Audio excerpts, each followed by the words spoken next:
Areas లో sir అసలు ఇక్కడ ఏముంటది అనుకున్నది 5-6 సంవత్సరాల్లో నేనే చూశాను వ్యక్తిగతంగా. ఓకే. 5-6 ఇయర్స్ లో హ్మ్. అంటే మనం అన్ని ఏరియాస్ తిరుగుతుంటాం కదా అవును. జనరల్ గా మాకు ఎగ్జాక్ట్‌లీ. తెలుస్తది కదా. ఎగ్జాక్ట్. 5-6 ఇయర్స్ లో ఇన్వెస్ట్ చేసిన వాళ్ళు డబుల్ త్రిబుల్ ఇన్కమ్ కు మళ్ళీ అమ్మిన వాళ్ళని కూడా చూశాను నేను. రైట్. చాలా ఏరియాస్ లో ఉంది అలాగా హైదరాబాద్ లో. మీరన్న పాయింట్ వ్యాలిడ్ అండి. ఉమ్, ఇప్పుడు డెఫినెట్‌గా ఔటర్ రింగ్ రోడ్ ఉందండి. ఉమ్, ఔటర్ రింగ్ రోడ్ లోపల 167 కిలోమీటర్స్ రేడియస్‌లో ఉంది. దాని లోపల ఏదైతే ఉందో మీరు పాయింట్స్ తీసుకోండి. ఉమ్. మీరు వెస్ట్ తీసుకోండి. వెస్ట్ ఇక్కడ తుక్కుగూడ ఏరియా వచ్చేసింది. ఓకే.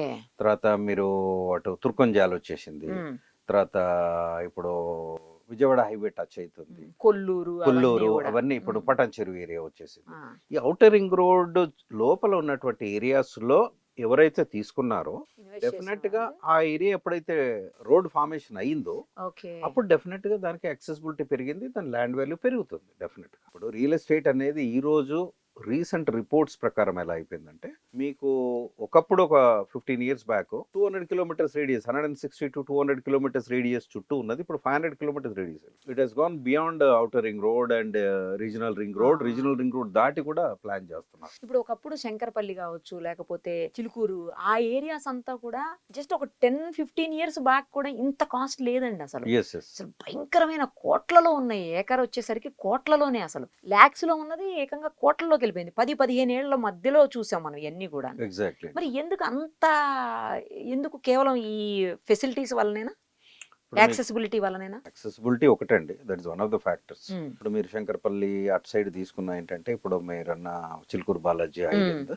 అది కొన్ని సర్వే నెంబర్స్ 111 జీవోకి వస్తాయి. ఓకే. 111 జీవోలు ఏంటంటే G+1 అంతకంటే అంతకంటే పర్మిషన్ ఉండదు. లేదు. మీకు 20% ఓన్లీ కన్స్ట్రక్షన్, 80% ఇది ఓపెన్ స్పేస్. అక్కడ ఏంటంటే అది యాక్సెసిబిలిటీ బాగుంది. అక్కడ ల్యాండ్స్ ఏంటంటే బాగా కొరి పెట్టుకున్నారు ఆల్రెడీ. మీకు 111 జీవోలో కనీసము 1,00,000, నాకు తెలిసి 1,70,000 ఎకరాలు, 1,60,000 ఎకరాలు సబ్జెక్ట్ టు కరెక్షన్. అందులో 90% ఆల్రెడీ కొనేసి పెట్టేసుకున్నారు. అయితే అక్కడ ఎందుకు పెరిగిందంటే అక్కడ farm land concept. Farm farm land concept అనేది ఎందుకు పెరిగింది? అది మీరు నేను కొనలేము, మీరు అస్సలు. నేను మనం అక్కడ ఫామ్ హౌస్ కట్టుకోలేము, కూడా లేము. ఉండలేము. అది ఎందుకంటే ద విఐపి జోన్ అయిపోయింది అది. It has become a VIP zone. ఒక్కొక్కరు 5 acres 10 acres కొనుక్కొని అసలు 40-50 ఏకర్స్ ఉన్న ఉన్నారు. 100 acres కూడా ఉన్నారు ఆల్మోస్ట్. చాలా మందిని వింటున్నాం చూస్తున్నాం కూడా. అయితే అండి అదేంటి 111 జీవో అనేది సిటీకి దగ్గరగా ఉంది, యాక్సెసిబిలిటీ ఉంది, ఇట్స్ పొల్యూటెడ్ ఫ్రీ ఎన్వైరన్మెంట్.